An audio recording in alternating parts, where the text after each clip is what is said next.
Bismillahirrahmanirrahim. Assalamualaikum warahmatullahi wabarakatuh.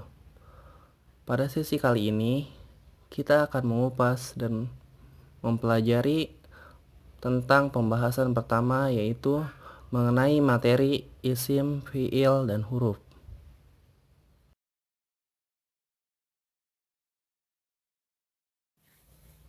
Sebelum masuk ke pembahasan yang utama, kita akan mempelajari dulu sekilas tentang ilmu sorof. Ilmu sorof ialah ilmu morfologi bahasa Arab. Ilmu morfologi ialah ilmu bahasa yang mempelajari pembentukan kata atau morfem-morfem dalam suatu bahasa. Ilmu sorof berfokus dalam mempelajari bagaimana infleksi dan derivasi kata dalam bahasa Arab. Infleksi kata ialah pembentukan kata baru dengan makna yang baru tanpa mengubah kelas kata.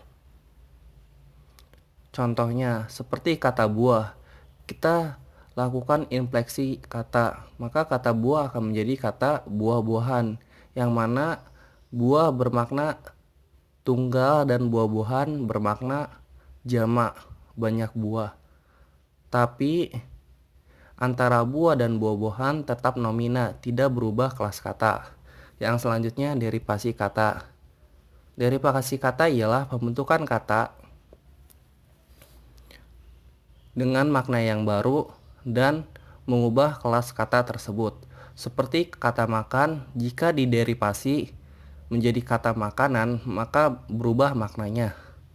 Makan ialah suatu perbuatan atau kata kerja, sedangkan makanan ialah produk dari kata kerja tersebut. Makanan ialah nomina dan sedangkan makan ialah kata kerja, maka kelas kata tersebut telah berubah dari kata kerja menjadi nomina. Infleksi dan derivasi kata disebut dengan istilah tasrif. Infleksi kata yang dilakukan dengan menyesuaikan subjeknya disebut dengan tasrif lugawi, dan derivasi kata yang dilakukan untuk merubah kata ke bentuk yang lain disebut dengan tasrif istilahi.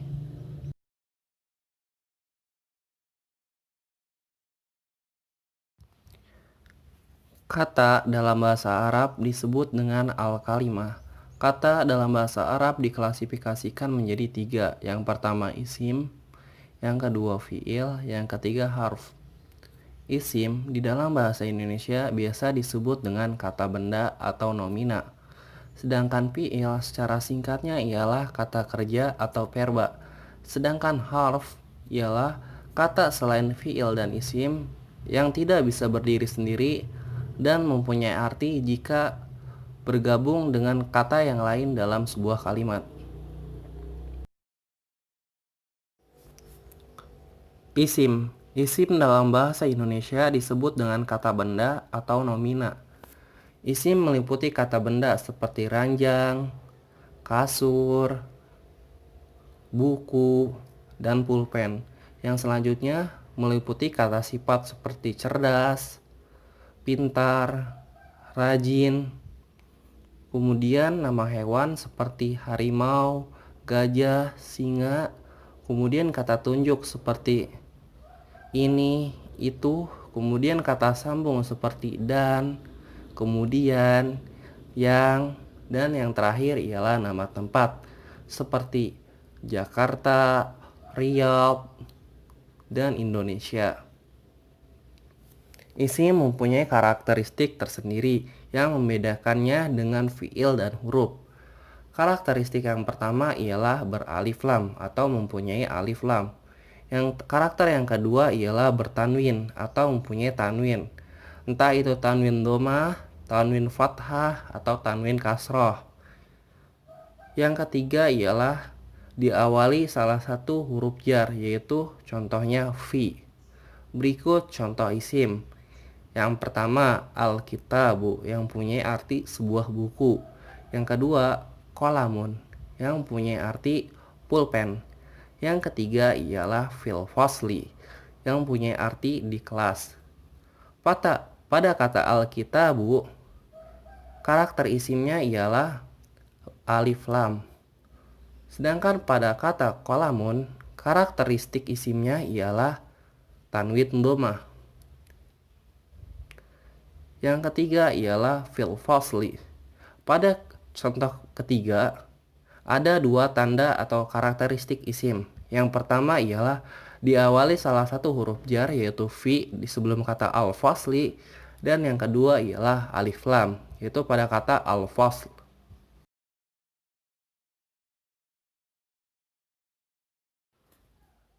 Yang selanjutnya ialah fiil. Fiil dalam bahasa Indonesia dikenal dengan istilah kata kerja atau verba. Fiil terdiri atas kata kerja masa lampau, past tense. Dalam bahasa Arab disebut dengan fi'lul madhi. Yang selanjutnya kata kerja masa sekarang dan yang akan datang, present and future tense. Dalam bahasa Arab disebut dengan fi'lul mudhari dan kata kerja yang bersifat perintah dan permohonan. Dalam bahasa Arab disebut dengan fi'lul amri. Fi'il mempunyai ciri-ciri khusus yang membedakannya dengan isim dan harf. Ciri yang pertama ialah tidak memiliki karakteristik isim, yaitu tidak beralif lam, tidak bertanwin, dan tidak didahului huruf jar. Yang kedua ialah didahului huruf sa dan kata saupa. Yang ketiga ialah didahului oleh kata qad. Berikut contoh fiil. Contoh yang pertama ialah darosa, yang mempunyai arti dia telah belajar. Contoh kedua ialah sa'adrusu, yang mempunyai arti saya akan belajar. Yang ketiga ialah qad darastu, yang mempunyai arti sungguh saya telah belajar. Pada contoh darosa, ia memiliki ciri fiil yang pertama, yaitu tidak memiliki karakteristik isim, yaitu tidak beralif lam, tidak mempunyai tanwin, dan tidak didahului oleh huruf jar. Pada contoh yang kedua, ia memiliki dua ciri fiil, yaitu ciri yang pertama tidak memiliki karakteristik isim, dan ciri yang kedua didahului kata sa atau huruf sa. Yang ketiga, qad darastu, ia memiliki dua ciri fiil. Yang pertama, ciri tidak memiliki karakteristik isim, dan yang kedua cirinya ialah didahului oleh kata qad.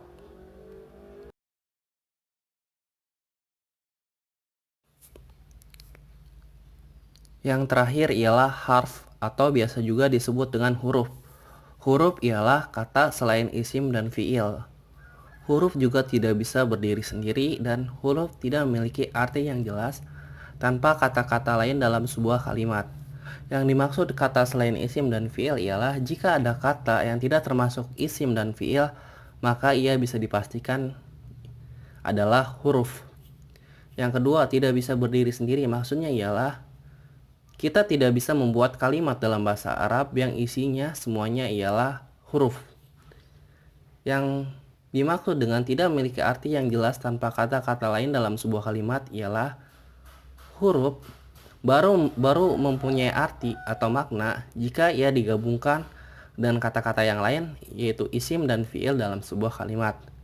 Berikut beberapa contoh dari harf atau huruf. Contoh yang pertama ialah bi, yang mempunyai arti dengan. Yang selanjutnya contohnya ialah ila, yang mempunyai arti ke. Yang selanjutnya ialah fi, yang mempunyai arti di. Yang selanjutnya ialah ka, yang mempunyai arti seperti.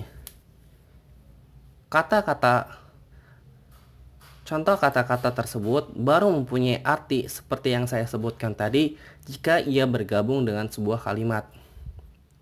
Contohnya, adhabu ila suqi bisayyarati.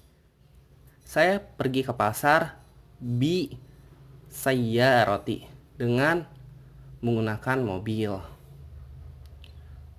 Kemudian, adhabu ila suqi. Saya pergi ila ke as-suq, pasar.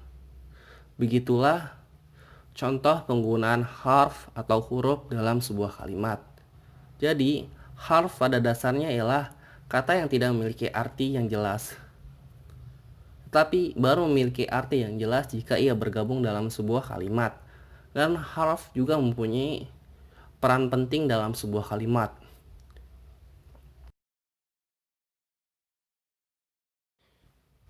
Sekian untuk sesi pembahasan yang pertama.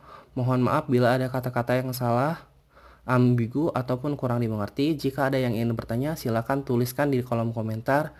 Dan jika ada yang ingin memberikan saran dan kritik mengenai cara mengajar ataupun materi, silakan juga tuliskan di kolom komentar.